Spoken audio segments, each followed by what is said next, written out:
Hello everyone, আসসালামু আলাইকুম। আশা করি সবাই ভালো আছো। আজকের ক্লাসে আমরা ফোকাস করব হচ্ছে ভেরিলগ কোড।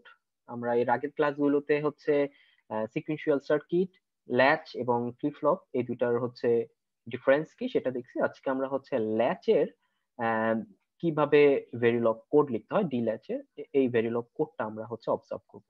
তো আমরা একটু জাস্ট দেখে নিই তাহলে হচ্ছে ল্যাচটা কি। ল্যাচটা হচ্ছে লেভেল সেনসিটিভ এবং ডি ফ্লিপ ফ্লপের ক্ষেত্রে আমরা জানি ডি এর ইনপুট যদি 0 হয় আউটপুট হবে 0 রিসেট ভ্যালু, ডি এর ইনপুট যদি 1 হয় আউটপুট হবে 1, এটাকে বলতেছে সেট ভ্যালু।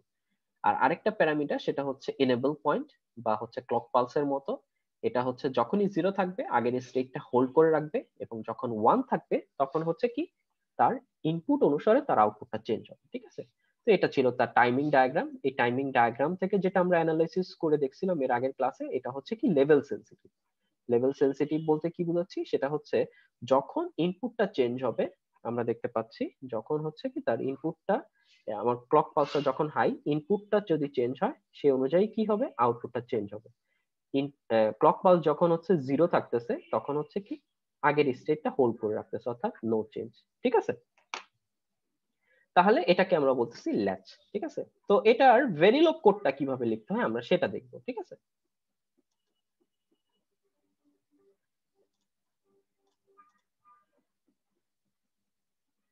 ওকে।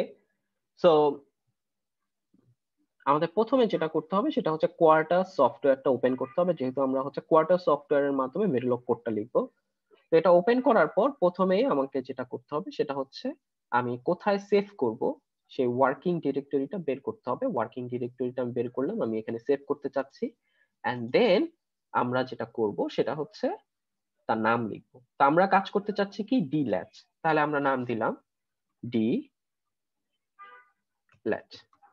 আমাদের সবসময় মনে রাখতে হবে আমরা হচ্ছে কোনো ধরনের নাম্বার দিয়ে আমরা নাম লিখতে পারবো না, মানে 1 2 3 এভাবে শুরু করবো না। আমাদের হচ্ছে লেটার দিয়ে শুরু করতে হবে, আর মাঝখানে স্পেস দেওয়া যাবে না। আমরা হচ্ছে আন্ডারস্কোর ইউজ করতে পারবো। ঠিক আছে, তো আমি নাম দিলাম ডি ল্যাচ। ওকে, আচ্ছা, এখানে আমাদের ফাইল নেম লিখতে হবে না, আমরা বাই ডিফল্ট একটা ধরে নিব। এখানে হচ্ছে ফ্যামিলিটা হচ্ছে বাই ডিফল্ট যেটা আসে সেটা রাখলেই হবে, আমাদের চেঞ্জ করার দরকার নেই। And finish. তো আমরা যেটা করলাম প্রজেক্টটা ওপেন করে ফেললাম। এখন প্রজেক্ট ওপেন করার পর এখন আমাদের যেটা করতে হবে সেটা হচ্ছে ভেরিলগ কোড লিখতে হবে। তো ভেরিলগ কোড লেখার জন্য আমরা নিউ ভেরিলগ এইচডিএল ফাইল, অবশ্যই মাথায় রাখতে হবে ভেরিলগ এইচডিএল ফাইল, নট ভিএসডিএল ফাইল। আচ্ছা, এখন আমরা কোডটা লিখবো। ঠিক আছে, তো কোডটা লেখার আগে আমি জাস্ট হচ্ছে আগে রিভিউ লিখে নেই কিভাবে কোডটা লিখবো। ওকে, তো এই কোডটা লেখার সময় আমাদের হচ্ছে একটা চেঞ্জ কি কি আসতে পারে এটা আমরা দেখবো। তা আমাদের হচ্ছে আহ, প্রথমে লেখার নিয়মটা হচ্ছে মডিউল, তারপরে হচ্ছে তার নাম লিখতে হবে। আমরা হচ্ছে তার নাম লিখি। আমরা হচ্ছে কি নাম ইউজ করছি, আমরা নাম ইউজ করছি হচ্ছে ডি ল্যাচ, রাইট? তাহলে হচ্ছে আমরা এখানে মডিউল ডি আন্ডারস্কোর ল্যাচ। আচ্ছা, এখন আমাদের ব্র্যাকেটে থাকবে ইনপুট এবং আউটপুট পোর্ট। তো আমাদের এখানে ইনপুট পোর্ট হচ্ছে ডি, আর হচ্ছে ক্লক আমরা ধরলাম হচ্ছে একটা ইনেবল ইউজ করলাম, আর আউটপুট হচ্ছে কিউ। তাহলে এখানে আমাদের ইনপুট কি, ইনপুট হচ্ছে ডি এবং ই,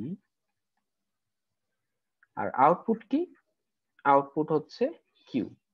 যেহেতু আমরা হচ্ছে অলওয়েজ ব্লকটা ইউজ করব এবং হচ্ছে আমরা যেটা দেখছি সেটা হচ্ছে এটা ডিপেন্ড করবে কি ই এর উপর, ই এবং কি, ই এবং হচ্ছে ডি, এই দুইটার উপরে হচ্ছে ডিপেন্ড করবে। কারণ হচ্ছে ডি এর ভ্যালু যখন চেঞ্জ হবে এবং সাথে সাথে কিউ এর ভ্যালু চেঞ্জ হবে, এবং এই দুইটা ভ্যালু চেঞ্জ হওয়া আরেকটা ডিপেন্ড করবে ই এর উপর। ই যখন হাই তখন চেঞ্জ হবে। ওকে, তাহলে হচ্ছে আউটপুট আর ইজি কিউ। এখন আমরা হচ্ছে অলওয়েজ ব্লকটা ইউজ করি।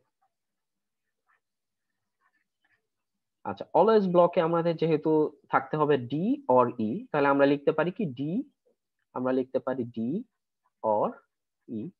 এভাবেও লিখতে পারি, অথবা এই জিনিসটা আমরা হচ্ছে যদি ওভার এই জিনিসটা না লিখে আমরা হচ্ছে স্টার দিয়েও কি লিখতে পারবো।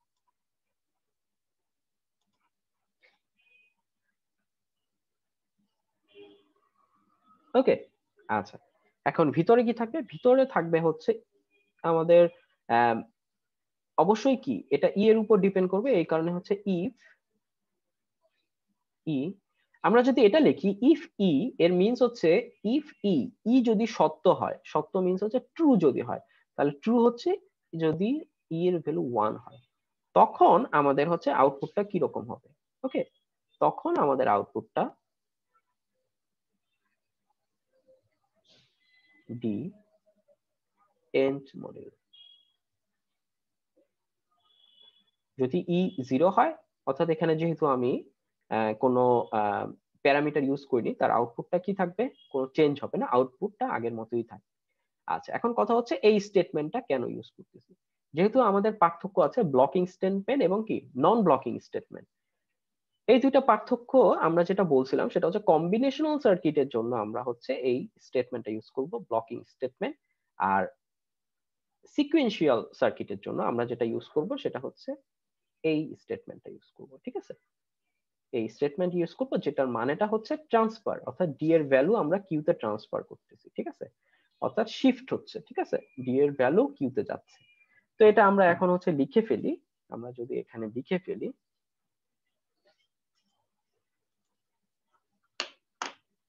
তাহলে মডিউল ডি ল্যাচ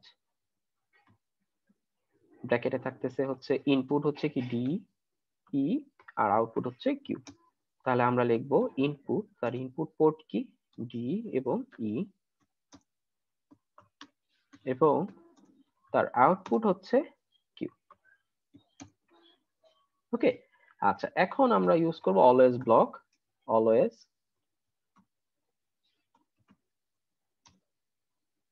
যদি ই ট্রু হয় তাহলে হচ্ছে সিকুয়েন্সিয়াল সার্কিটের জন্য আমরা এরকম চিহ্ন ইউজ করব, non blocking statement and then end module. তো এটা হচ্ছে আমাদের ভেরিলগ কোডটা আমরা লিখে ফেললাম।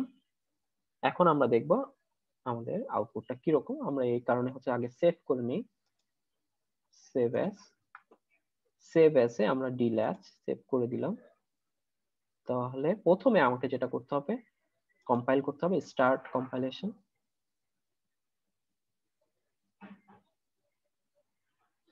আশা করি কোনো ভুল থাকবে না, যদি ভুল থাকে তখন আমাকে আবার রিভিউ করতে হবে।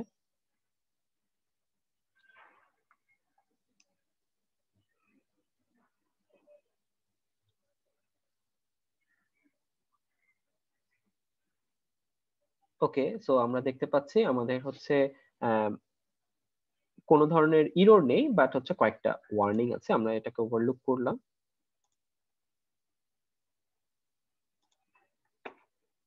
আচ্ছা, সো আমাদের রান হয়ে গেল। ঠিক আছে, আমাদের হচ্ছে কোডটাকে আমরা কম্পাইল করে ফেললাম। এখন আমরা যেটা করব, ভেক্টর ওয়েবফর্ম ওপেন করব, তাহলে হচ্ছে নিউ ভেক্টর ওয়েবফর্ম ফাইল। ওকে, এখানে আমরা ডাবল ক্লিক করব, দেন হচ্ছে নোট ফাইন্ডার, লিস্ট, এই লিস্টে হচ্ছে আমার ইনপুট আছে ডিই, আউটপুট হচ্ছে কিউ এন্ড ওকে। ঠিক আছে, আচ্ছা, এখন ওকে দিলাম। সো আমরা হচ্ছে পেয়ে গেলাম আমাদের হচ্ছে ইনপুট এবং আউটপুট। তো এখানে হচ্ছে ইনপুট এবং আউটপুট আমরা হচ্ছে কিভাবে দিতে পারি। ঠিক আছে, তো আমরা হচ্ছে এটার চেঞ্জটা হচ্ছে দেখার জন্য আমরা যেটা করতে পারি সেটা হচ্ছে আমাদের ইটাকে আমরা একটু বড় দিলাম, ই মিনস হচ্ছে ক্লক, আমরা মোটামুটি হচ্ছে ধরো 80 দিলাম, আর ডিটাকে আমরা দিলাম হচ্ছে আমরা 30 দিলাম।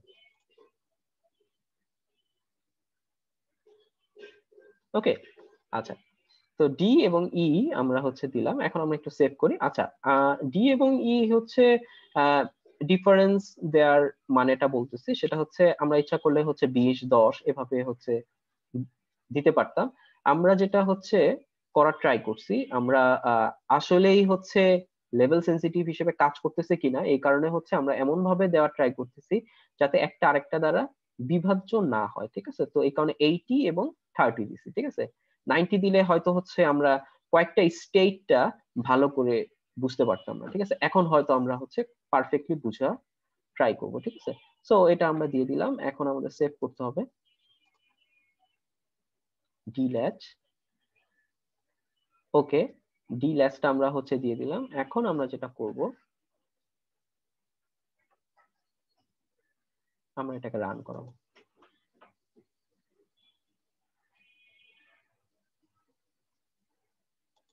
Simulation successful.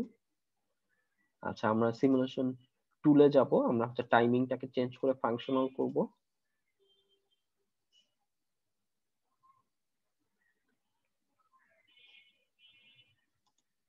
ওকে, এখন আমরা যেটা করবো, আমরা আরেকবার রান করে দেখলাম। আচ্ছা, সিমুলেশন সাকসেসফুল। এখন আমরা হচ্ছে প্রসেসিং সিমুলেশন রিপোর্ট পেয়ে গেলাম। আচ্ছা, এখন আমরা একটু বুঝার ট্রাই করি আমাদের আউটপুটটা কিভাবে আসতেছে, ঠিক আছে। তো বোঝার জন্য আমরা যেটা করতে পারি, আমরা যদি একটু ইন্ডিকেশন করে দেই। আচ্ছা, এখানে আমরা দেখতে পাচ্ছি যখন ক্লক পালস 0, অর্থাৎ এর আগে কোনো ইনপুট আছে, এর আগে কিছু ছিল না। ক্লক পালস যেহেতু 0, তো এটা হচ্ছে ডোন্ট কেয়ার, এটা হচ্ছে ডোন্ট কেয়ার। কোন পর্যন্ত ডোন্ট কেয়ার? যখন ক্লক পালস 0 ছিল ততক্ষণ পর্যন্ত। যখনই ক্লক পালস 1, যখনই ক্লক পালস কি 1, অর্থাৎ এখান থেকে এই পর্যন্ত আমরা যদি একটু অবজার্ভ করি, আমরা দেখতে পাবো ডি এবং কিউ হচ্ছে সেম। ডি এর ভ্যালু যেভাবে চেঞ্জ হচ্ছে, ই এর ভ্যালু কি হচ্ছে, সরি, আউটপুটের ভ্যালু সেভাবে চেঞ্জ হচ্ছে। ওকে, তাহলে আমরা দেখতে পাচ্ছি ডি এবং কিউ সেম। যখন আবার ক্লক পালস 0 হয়ে গেছে এই পর্যন্ত, আউটপুটটা কি আছে, 1 আছে। এই ওয়ানটা কি, এই ওয়ানটাকে বলতেছি লো চেঞ্জ।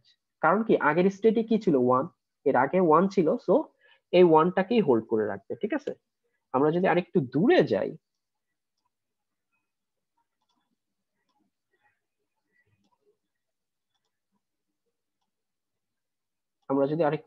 দূরে যাই, এখানে আসি, এখানে আমরা দেখতে পাচ্ছি, কি দেখতে পাচ্ছি, দেখো এখানে যখনই হচ্ছে 1 আসতেছে, এখানে ভ্যালুটা যখন হচ্ছে 1 আসতেছে, তখন হচ্ছে কি আউটপুটটা কত, 1। এটা যখন 1, সো আউটপুটটা কি আসতেছে, 1। তাহলে আমরা দেখতে পাচ্ছি কি, যখন ক্লক পালসটা 1, তখন ইনপুট 1 এবং আউটপুট কি, আউটপুটটাও হচ্ছে 1। ওকে, আবার আমরা দেখতে পাচ্ছি যদি আমার হচ্ছে ক্লক পালসটা 0 হয়ে যাচ্ছে, তখন আবার সাথে সাথে কি হয়ে যাচ্ছে, আমার আউটপুটটা 0 হয়ে যাচ্ছে, কারণ হচ্ছে আগের স্টেটটাকে হোল্ড করে রাখতেছে, ঠিক আছে। তাহলে আমরা হচ্ছে বুঝতে পারলাম কিভাবে চেঞ্জ হচ্ছে। আমরা আরেকটু দূরে গিয়ে যদি দেখাই, এখানে এখানে আমরা দেখতে পাচ্ছি যখন হচ্ছে কি ক্লক পালসটা 1, ইনপুট 1 আউটপুট, ইনপুট 0 আউটপুট 0, কিন্তু আবার যখন ক্লক পালস হচ্ছে 0 হয়ে যাচ্ছে, আগের স্টেটটা হোল্ড করে রাখতেছে, ঠিক আছে। তো আশা করি সবাই হচ্ছে বুঝতে পারছো, এটাই হচ্ছে আমার ডি ল্যাচ। সো এভাবে আমরা ডি ল্যাচ ডিজাইন করে দেখলাম, এটা আসলে কি লেভেল সেন্সিটিভ, ঠিক আছে। তাহলে নেক্সট ক্লাসে আমরা হচ্ছে ডি ফ্লিপ ফ্লপের ভেরিলক কোডটা কিভাবে লিখতে হয় এবং সেটা কিভাবে আউটপুটটা চেঞ্জ হয় সেটা আমরা দেখবো, ঠিক আছে। ওকে, আজকে এই পর্যন্ত। Thank you very much.